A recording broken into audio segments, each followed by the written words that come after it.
Bonjour. À travers le monde, les marchés actions ont pris un beau départ en 2021. Nous examinons aujourd'hui si cette performance est soutenue par des données positives des entreprises. Aux États-Unis et en Europe, la plupart des entreprises ont déjà publié leurs résultats pour 2020, année du coronavirus. Les attentes peu élevées des analystes ont été dépassées tant en termes de ventes que de bénéfices. La base de comparaison au quatrième trimestre 2019 n'ayant pas encore été impactée par le virus, les entreprises cycliques ont néanmoins vu leurs gains reculer. Les small et mid cap ont fait preuve d'une belle résistance. Sur le plan sectoriel, les grandes banques ont brillé, mais leurs résultats sont dus à des facteurs uniques et ne sont donc pas durables. Il convient donc de se tenir à l'écart.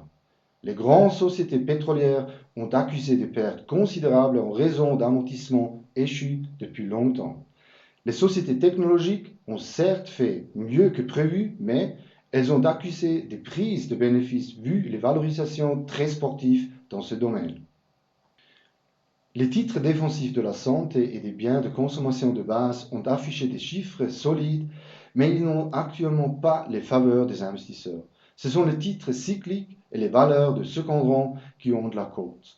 Bien qu'elles aient souvent affiché des bénéfices en recul, ces entreprises surperforment depuis janvier.